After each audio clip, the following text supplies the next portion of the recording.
Okay, so paano maging smart, sharp, and focused? So magbibigay po tayo ng tips on how to stay smart, sharp, and focused, or paano mo i-increase yung pagiging smart mo, pagiging sharp, at yung focused mo. Okay? So, ito po ay importante sa mga estudyante, importante din sa mga nagtatrabaho na gumagamit ng critical thinking or decision making, especially yung mga managers, supervisors, or mas mataas pang posisyon. And also, you can use it in your daily life, no, to improve yourself. So, number one, okay, so, kailangan mong gamitin lagi yung brain mo. May kasabihan nga na use it or lose it. Gamitin mo to o mawawala ito. Well, totoo po yan. Ganun yung brain natin pag hindi mo ginagamit. No? So, stretch mo yung brain mo para maging sharp ang iyong isip. No? So, kailangan mentally active ka. No? Paano mo gagawin yon? Magbasa ka ng libro. No? Hindi kailangan na yung laging for information or for knowledge. Pwede ka pong magbasa ng mga nobela, ng mga stories. Ang dami po niyan sa National Bookstore at sa mga iba pang bookstore. No? Pili lang kayo nung doon sa interesado kayo. Or, another tip para magamit mo lagi yung brain mo, go to a lecture. No? Online man yan or face-to-face man yan. Yung mga lecture na nag-i-increase ng knowledge and nag-i-increase ng info na makakatulong sa inyo. Another one, eto, maraming matutuwa dito. Play a game. No? Maging online man yan or video game man yan or yung game na ginagawa natin nung unang panahon, nung hindi pa uso ang mga phones, kagaya ng chess, no? O kaya dama. Yan yung mga sinaunang laro natin nung una, no? Or Scrabble at marami pang iba. Okay? Another one, bumisita kayo sa museum. No, sino yung mahilig sa inyo sa mga ganitong klase na activity? Gawin nyo lagi or pwede nyo tong i-add sa inyong bucket list dahil ito ay nakakapag-increase ng inyong sharpness pagdating sa isip. Kasi once na nakakita ka ng mga bagay-bagay sa museum, nagiging imaginative ka. Nag-i-increase yung imagination mo, nagiging critical thinker ka kasi iniisip mo yung mga nakaraan and then you relate it here, no, sa present moment at marami pang ibang kung ano-ano ko naiisip na nakakapag-increase ng pagiging sharp ng brain mo. Another one, you need to learn second language. Ang first language po natin ay Pilipino. Okay? Yung Tagalog. Pag ikaw ay natuto ng iba pang lingwahe bukod dito, ang tawag doon ay second language. Like for example, English. Yun yung second language mo o yun yung another language na ginagamit mo. Pwedeng Japanese or yung Nihongo. O pwedeng Korean language, no? Or pwedeng French. Pwedeng German, no? Germanic language. Kung ano yung inyong point of interest. So, nakakapag-increase siya ng pagiging sharp, no?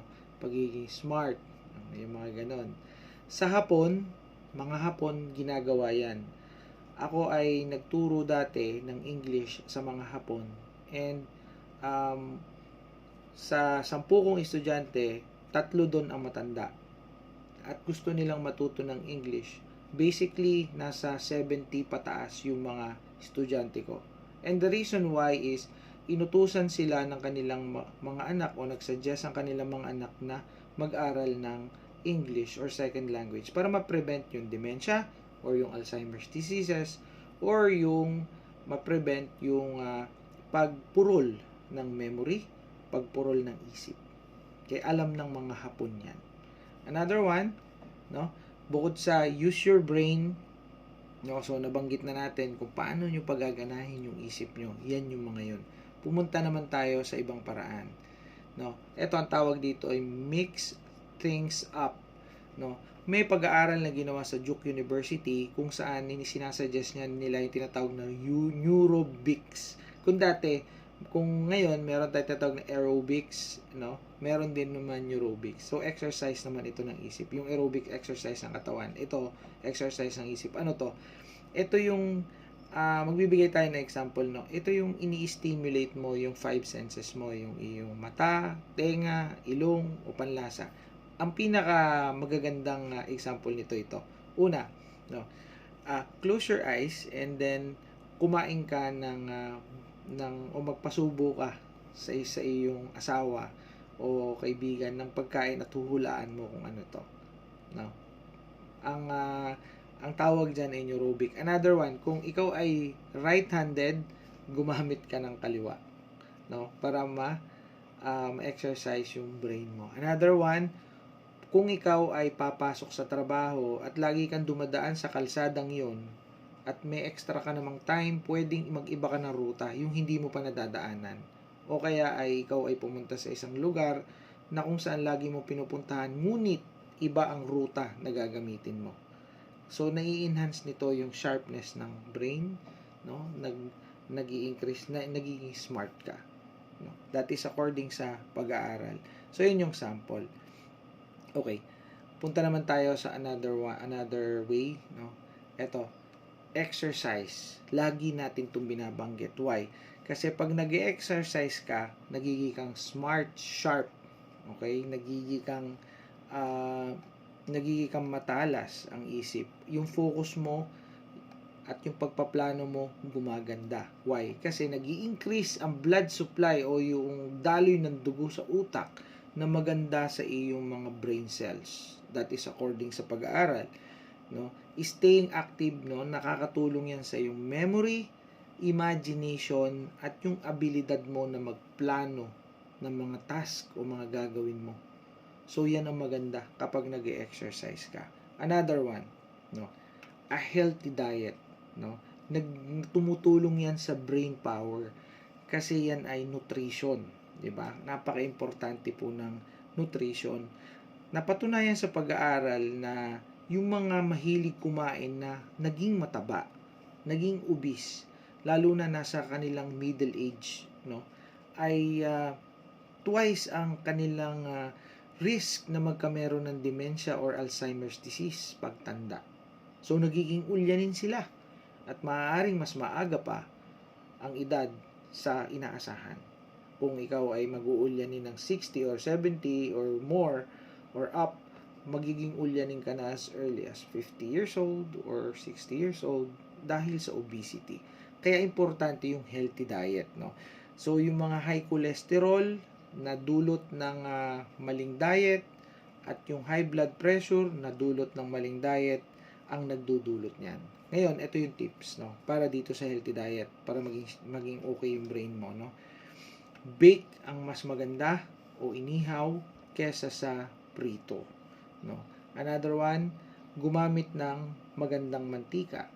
Kalimitan diyan olive oil, ngunit mahal pero healthy naman, no. Pwedeng coconut oil, although controversial yan. Pinagtatalunan ng mga doktor kung yan ay healthy or not, or mas healthy na oil. But all in all, yun namang mga oil natin na nabibili na kukonsumo ay mga healthy naman yan na mga oil. Wag lang nating aabusuhin, no?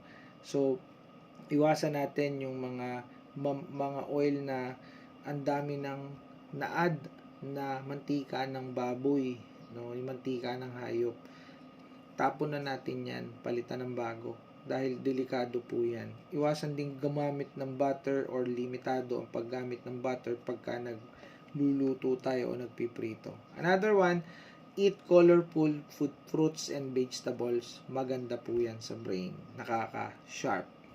Another one, eat fish dahil ang isda ay rich in omega 3, fatty acids. Nakaka-sharp ng brain, nakakatulong sa brain. Nakaka-increase ng focus. Another one, no, na paraan, no, bukod sa pagda-diet or healthy diet. Watch what you drink. Ito ay importante sa mga tao na mahilig uminom. Napatunayan sa pag-aaral na may long-term effect kapag sobra kang uminom ng alak regularly. Nagsishrink o lumiliit yung unahan ng utak mo. Ang tawag doon frontal lobes. No? At ito ay kahit tumigil ka na raw ng pag-inom, no, coming from there na ginawa mo, ay habang buhay na yung damage. Kaya hanggat maaga ay atin pong pag-isipan ito. No? So, wag po tayong uminom ng alak. Okay. Kung pwede, quit drinking or drink occasionally and in moderation. No. Another one, kung pipili kayo ng mga iinumin, no, mas maganda kung tubig na lang or less sugary food. Kasi napatunayan sa pag-aral na yung mga sugary drinks, no, like soda or soft drinks, not directly damaging the brain, but in the long term, no, nakakaapekto yan sa, at pag lagi mong ginagawa, nakita sa pag-aaral na nakakaapekto yan sa pag-iisip, no, yung focus mo, yung pagiging smart mo, nababawasan dahil dito. No? Masama yung laging maraming asukal ang dugo, yung laging nakaspike ang asukal mo sa dugo. Dapat ay banayad lang, yung tama lang. Okay. Another one, video games. Marami matutuwa dito. Video games train your brain, no? Kasi nag-i-increase yung controlling ng movement, no? Nakakatulong 'yan yung nagko-control ng movement sa brain mo na i-exercise 'yon o na i-enhance 'yon, yung memory, yung planning at yung motor skills mo. That is according sa studies, no? Although may nagsasabi ng mga expert na sinasabi nila na better at gaming lang sila. But nope. Nakita sa pag-aaral na it trains your brain. Kaya alam nyo, yung mga naglalaro ng games, pagka tinanong nyo yan when it comes to critical thinking, ang galing-galing ng mga yan sumagot. Kasi nakukuha nila yun, nate-train kasi yung brain nila mag-isip. Kasi kapag nag-game ka, nag-iisip ka rin eh. You become a critical thinker, you become a good decision maker dyan. Huwag lang pong sobra. Kasi lahat naman ng sobra sa ating buhay ay masama. No? Pag inuutusan ni nanay, sumunod naman. Huwag yung lagi ng laro. Okay? Another one, eto. Maganda itong balita sa mga mahilig sa music. Lalo na yung bata pa lang tinuruan na ng nanay o ng tatay na maging open sa music. Yung pagpipiano, violin, guitars, nag-i-increase yan ng kakayanan ng ating isipan, no? Smart, sharp, focused, no? So tuloy nyo lang yan and maganda yan. Ang maganda dito yung greater hand coordination. Ang ganda pagka nagba-violin ka or nagpipiano ka or nagigitara. And then sa violin naman is yung the way you construct, no, yung musical mga rhymes, mga nota and everything else about that, no. So hindi naman natin kailangang mag-start ng bata pa. We can start anytime. It's never too late to start. So pwede kahit matanda na, pwede naman. Mas maganda nga yun kapag maedad ka na, pwede kang matuto o pwede mong gawin yan para ma-exercise yung brain mo. Another one, bukod dito sa ating nabanggit na music helps your brain, punta tayo sa social, no? Napatunayan sa pag-aaral na dapat tayo maging people person. Pag sinabi nating people person, laging nakikipag-usap. Hindi lang naman sa trabaho, pwedeng sa bahay or sa komunidad, no? Kasi study shows na social activities improve your brain. Ganda, no? So kailangan nakikipag-usap kayo, nakikipag-socialize kayo, no? Another one, no, stay calm, no? Kailangan lagi kang kalmado, no? Kasi yung too much stress nakakasira ng brain niya, nakakaapekto yan, no? Yung gray matter na tinatawag sa ating utak. Kasi ang brain natin, yung malaking part na yan, tawag dyan gray matter, no? Na nagko-contain niya ng cells na nag-i-store at nagpa-process ng mga information. So, kailangan maganda yung kakalagayan ng brain mo. Kailangan kalmado ka lagi. Ito yung mga ways, how to chill, no? Take deep breath. Maging habit na to, no?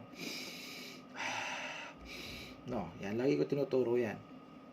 Find something that makes you laugh, no? Hanap ka ng mga kausap na nakakapagpasaya sa inyo, o kaya manood kayo ng mga movies or series na comedy, no? Yan. O kaya magbasa kayo ng mga nakakatawa. Another one, listening to music.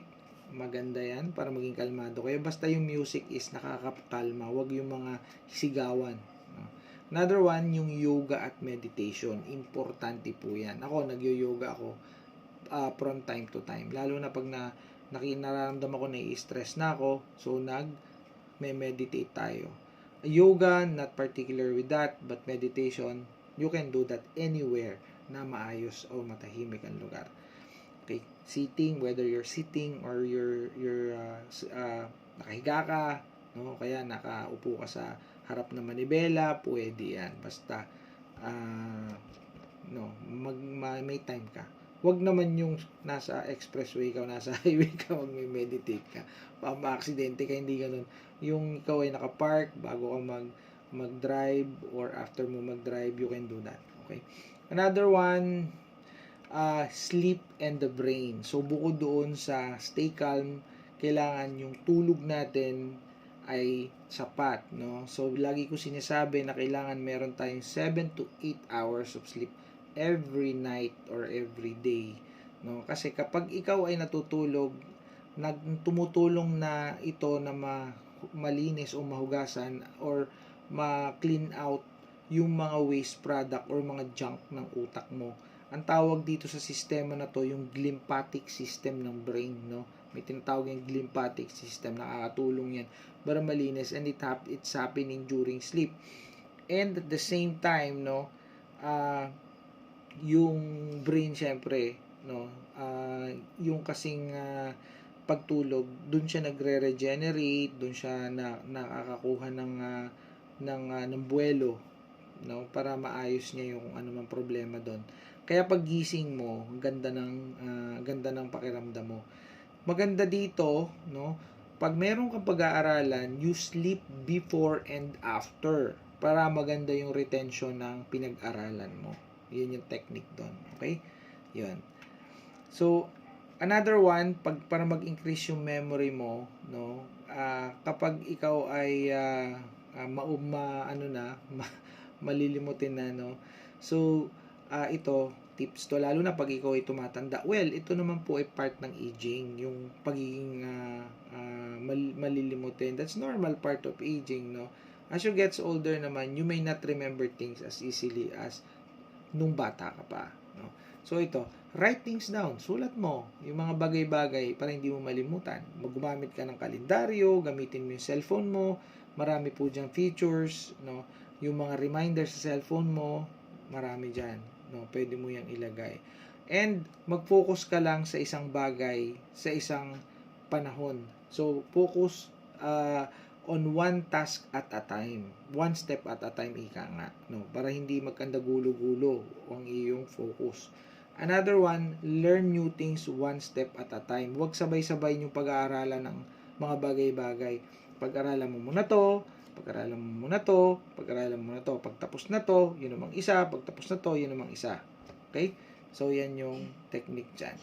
Well, matagal na yung vlog, no? Magto 20 minutes na. So, I think I already expressed and taught you about yung mga tips para maging smart, sharp, and focused. So, this is Nurse Madam again. See you in my next vlog.